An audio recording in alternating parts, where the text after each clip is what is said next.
Tell me a little bit about how you got started. I was in my early, mid 20s at the time and needed to start making some money.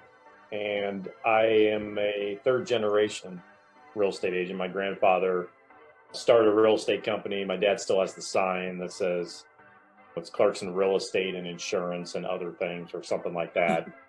So when I got into it, it was my grandfather was in real estate. I had an uncle in real estate. My dad was in real estate. My sister was in real estate.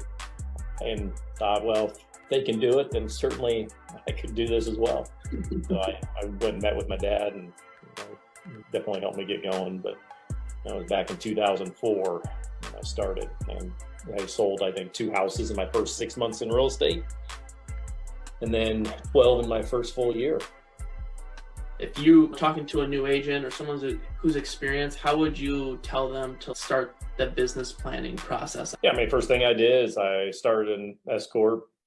So I actually started a business, right, instead of just being a sales guy. So I started that, opened a business checking account, which I had never had up to that point. So I did the basic thing, and then I started profit and loss. And so every month, looking at the profit and loss, where's it going? And as you start, if you know your numbers, then you can really know your business. And if it wasn't, then I got rid of it. And so that's been a constant lesson. It's like I'm not afraid to try something, but if it doesn't work, then we move on from it. And if it works, we're going to double down, and we'll double down again. One of the things that we talk about is agent archetypes, and it was an idea introduced to me.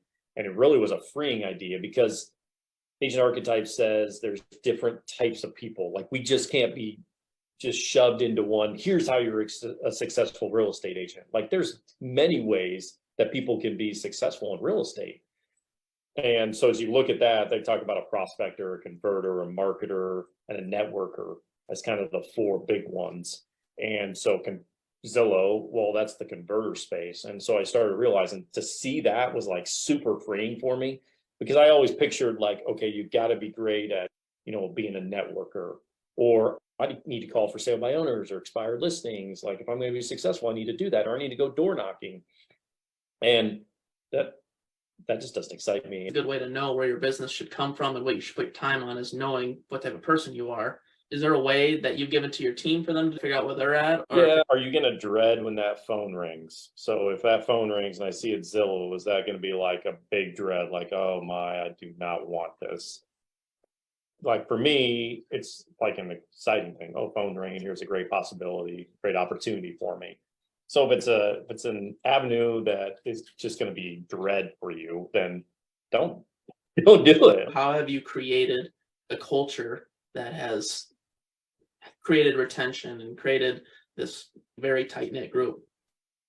What I have loved about our team is creating opportunity. And I think with what we've done, we've created opportunity for the members on our team to do business.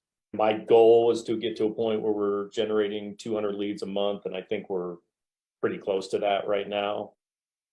Some lead sources are better than others, but I think we're probably generating in the ballpark of 200 leads a month.